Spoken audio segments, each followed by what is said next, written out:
Meu grande gratidão, a minha grande gratidão ao Senhor pelo convite feito e principalmente por estar fazendo este evento tão maravilhoso que pode dar um impulso nas constelações, principalmente pelo que a gente viu acontecer no outro, né?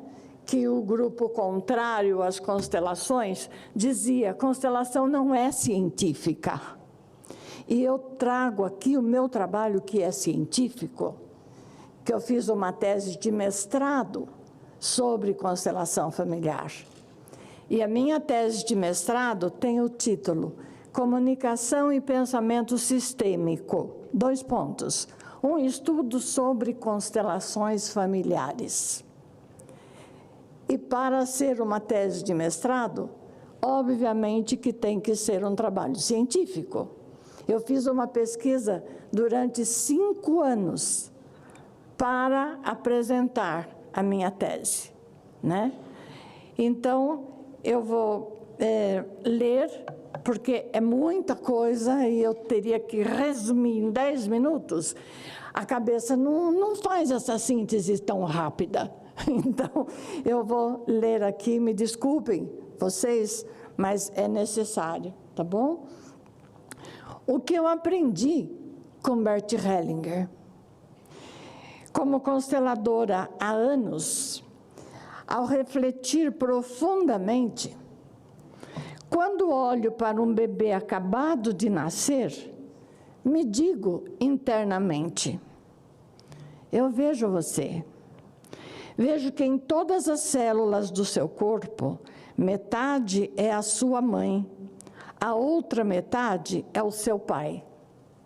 Então, ao olhar para você, vejo seus pais, os irmãos de seus pais, seus primos, os avós maternos e paternos, os irmãos dos avós, os bisavós, trisavós, tataravós, todos eles viveram.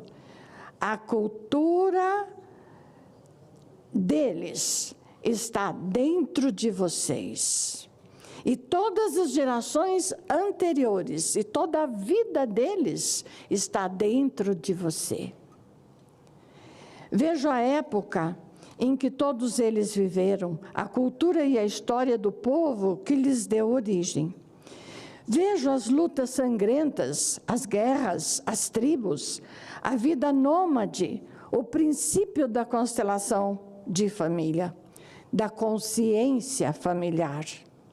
Vejo as dores pelas perdas de entes queridos, as brigas pelo poder e por heranças, as dissidências dentro das famílias, as imigrações, doenças, acidentes, exclusões, sofrimentos, fome, miséria, os vícios, os descontroles emocionais, assassinatos, traições e suicídios. Vejo muitas crianças que ficaram órfãs. Vejo a construção e a desconstrução de muitos núcleos familiares dentro da grande família humana. E vejo, naturalmente, este bebê chegando para, juntamente com todos os outros bebês que pertenceram ou pertencem a esse sistema familiar, colaborarem na sua autorregulação e auto-organização. O objetivo da alma familiar é fazer o sistema voltar para o seu equilíbrio, para a homeostase. E isso está implícito no roteiro de vida dessa criança acabada de nascer. E tudo isto é o que vemos quando trabalhamos com uma constelação familiar. A minha dissertação, o tema era juntar a constelação com comunicação e cultura.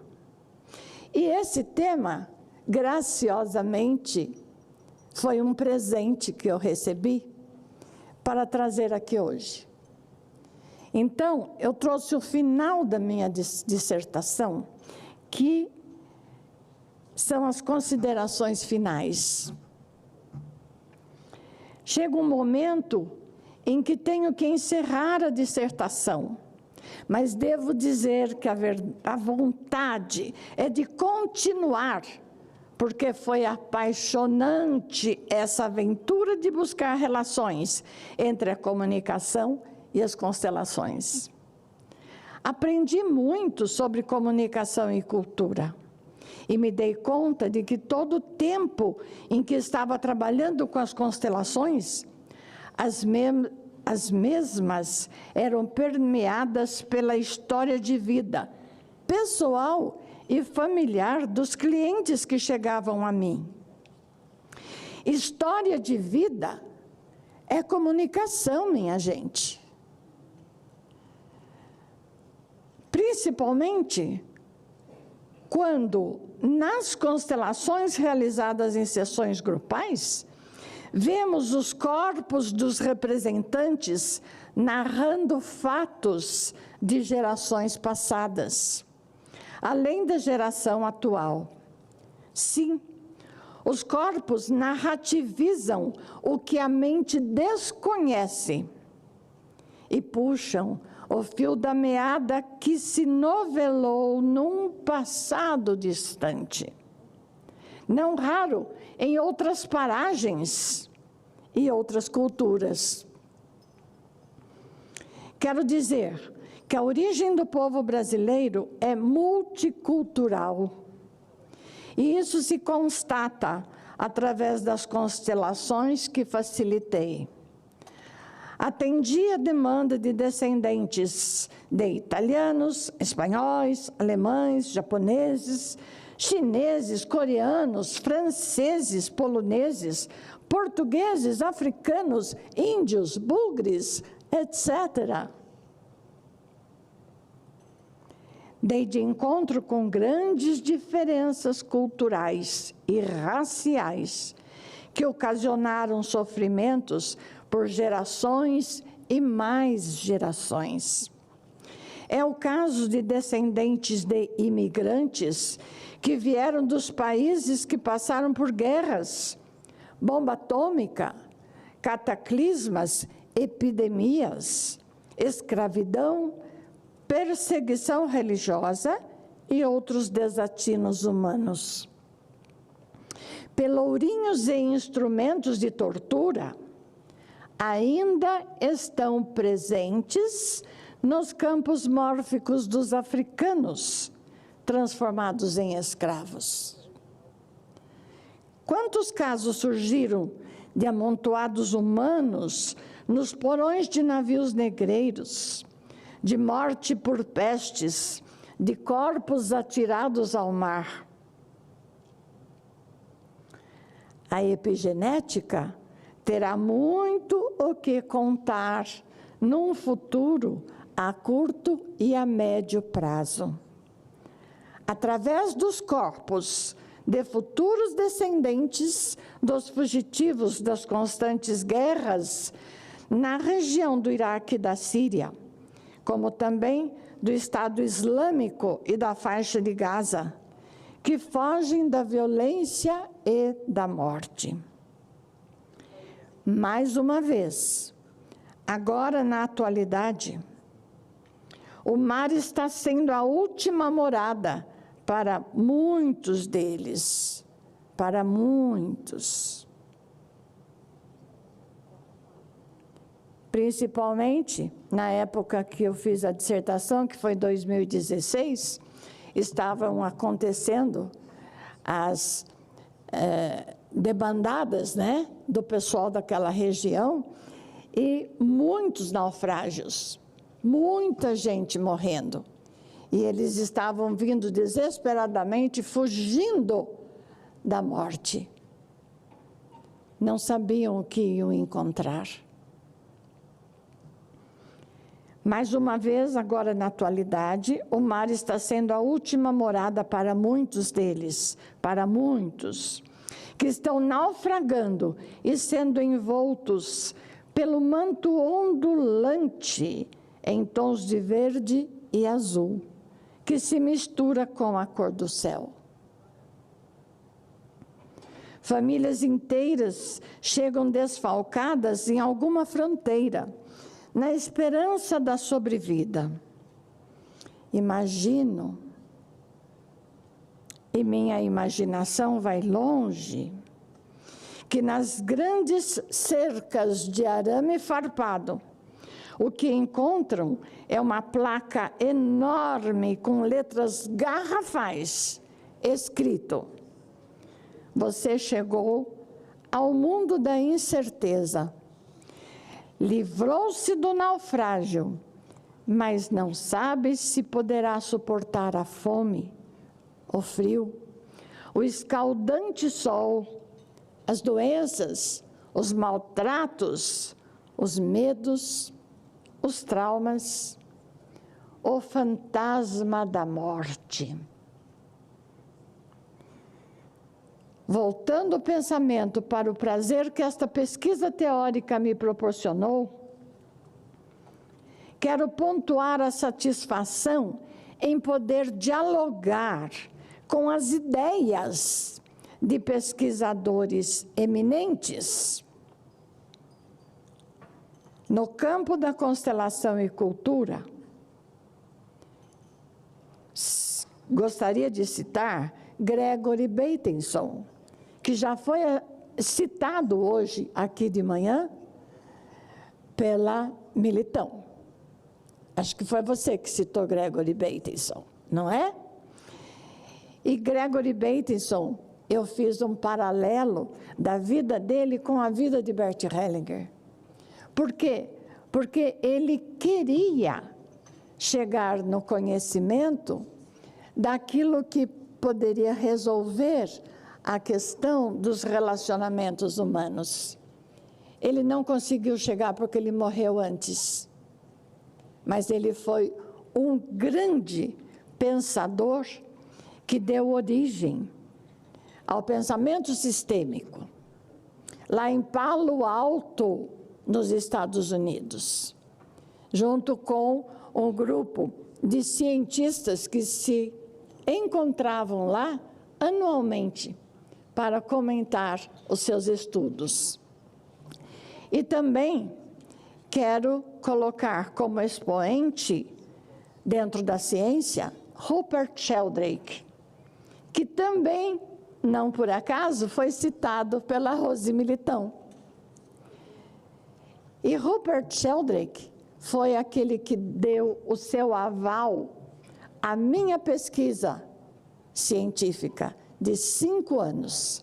Eu fui até Londres, levei para ele, eu marquei uma consulta científica com Rupert Sheldrake. E ele me atendeu na casa dele, com o coração aberto, com uma vontade imensa de poder colaborar. Foi a coisa mais linda do mundo. E se não fosse ele, minha dissertação não teria sido aceita como trabalho científico. Por quê? Porque toda a bibliografia do trabalho era, começando por Bert Hellinger, os consteladores, todos aqueles que escreveram livros sobre constelação, além dos que escreveram sobre comunicação e cultura, óbvio, não é? Mas quando eu fui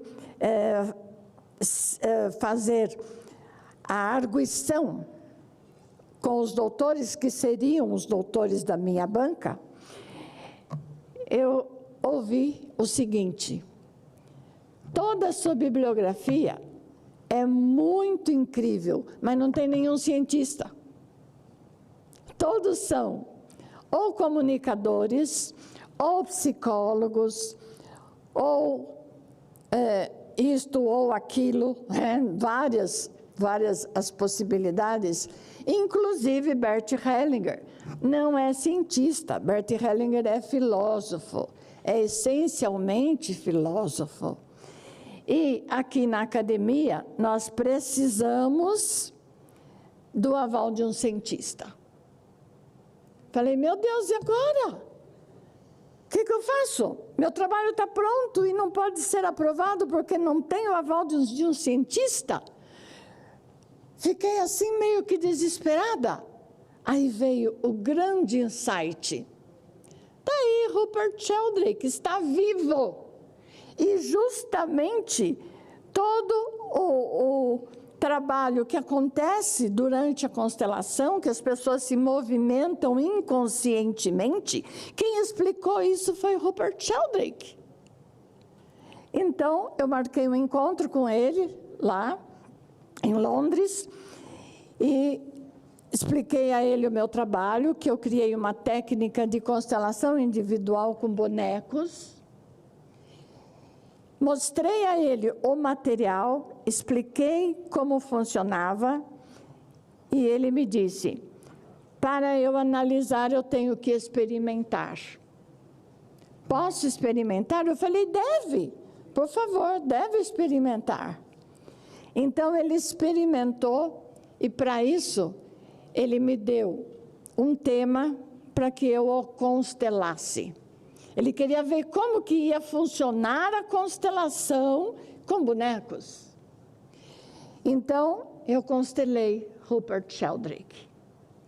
E ele ficou maravilhado, encantado, e certamente ele me deu o aval científico. E além disso, eu fui pegar o material para guardar, ele disse, não, a senhora espera um pouquinho. Eu quero buscar minha esposa para ela ver também esse trabalho. Sabe por quê? Porque ela é consteladora. Opa! Eu não sabia que ela era consteladora. Até comecei a tremer por dentro. Ai, agora eu vou ter que mostrar também para a esposa dele. E o tempo que ele havia me dado para a consulta era de 40 minutos. Eu falei, mas o tempo já esgotou. Ele falou, não, aguarda. Aí veio a esposa, porque estava dentro de casa, né? Ela veio lá, falou assim, agora eu quero ver. Como é que é isso? Diz que os seus bonecos andam. Eu falei, diz não. Eles andam mesmo, de verdade. Mas como? Eles andam com a energia eletromagnética que todos nós temos, que o planeta tem, que tudo tem, tudo, absolutamente tudo. Então, se eu coloco o dedo na cabecinha do boneco, a minha energia eletromagnética vai fazer com que ele se movimente, mas eu estarei de cabeça vazia, totalmente de cabeça vazia, captando o que a ressonância mórfica traz do campo morfogenético do sistema familiar do cliente. E quando eu falei isso, Rupert Sheldrake me disse, então eu vou contar uma coisa para a senhora. Quando Bert Hellinger esteve aqui em Londres pela primeira vez para apresentar um seminário, eu fui convidado por um amigo para ir conhecer um trabalho diferente. E até o meu amigo disse, você vai gostar muito porque você é cientista e esse trabalho, ele realmente vai mexer com você. Aí eu fui e tive a sorte de ser escolhido como representante. E eu estava ali no campo, e de repente eu comecei a sentir coisas que não eram minhas. Comecei a me movimentar no campo de uma forma que eu sentia claramente que não era eu que queria fazer aquilo. Mas eu estava com sensações e emoções não minhas, atuando em mim naquele momento. E exatamente naquele momento me deu o start. Olha, o campo mórfico atuando aqui agora. A ressonância mórfica está atuando. E era do sistema familiar do cliente ao qual a constelação estava sendo feita. Quando terminou o trabalho, o seminário de Bert Hellinger, eu fui para o grupo que estava organizando esse trabalho e eu falei, eu quero falar com esse senhor. Isso o Rupert Sheldrake falando, né? Eu quero falar com esse senhor, com Bert Hellinger. Ah, então aguarda um minutinho. Aí falaram para Bert, olha, tem um cientista famoso que está querendo falar com o senhor. É óbvio que Bert Hellinger foi atendê-lo e ele disse assim para Bert Hellinger, eu participei dessa constelação agora e senti no meu corpo movimentos involuntários, emoções involuntárias, sensações involuntárias. Eu queria perguntar para o senhor sabe por que acontece isto? Bert Hellinger respondeu, não, eu não sei, eu só sei que é. Eu não sei o que é, mas eu sei que é. Foi essa a resposta que Bert Hellinger me deu. Aí eu falei para ele, ó, se o senhor me permite, eu sei o que é. Isso o Sheldrake falando para Bert Hellinger. Se o senhor me permite, eu sei o que é e eu posso lhe explicar. E Bert Hellinger, então, nossa, disse que brilhou o olhar dele. Ele falou, mas então me conte, eu preciso saber, porque eu trabalho com isso e eu não sei o que é que está por trás fazendo esses movimentos nas pessoas. Aí Rupert Sheldrake disse que a partir dali eles tiveram vários colóquios, vários. Porque Bert Hellinger então ficou super animado em querer saber mais e mais e mais. Aí Sheldrake explicou para Bert Hellinger toda a hipótese que ele tem da causação formativa, os campos morfogenéticos, campos mórficos, ressonância mórfica, explicou tudo isso para Bert Hellinger. A partir daquele momento, Rupert me disse, a partir daquele momento, nos livros que vieram depois desse nosso encontro, Bert Hellinger já começou a citar os campos mórficos, morfogenéticos e a ressonância mórfica. Olha só que coisa, né? O próprio Rupert me contando isto, eu fiquei super feliz de saber quem é que tinha contado para Bert Hellinger. E aí eu percebi, nossa, eu estou na fonte certa. Eu vim no cientista que realmente trouxe essa informação.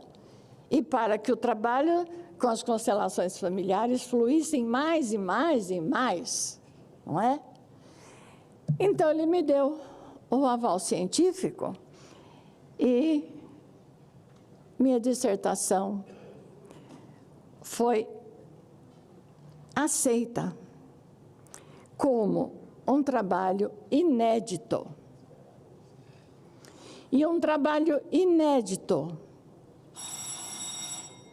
E um trabalho inédito dentro desse assunto, obviamente que merecia um título de doutora, não de mestre.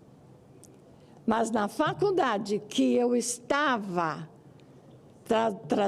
fazendo meu mestrado e apresentando minha dissertação, não havia ainda doutorado na área de comunicação e cultura.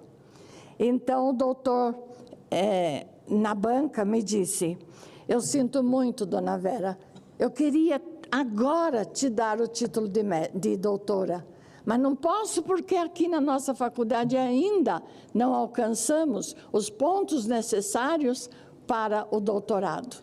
Então, a senhora vai sair daqui com o nosso aval para o título de mestre. E foi isso que aconteceu. Tá bom. Muito bem. Muitíssimo obrigado.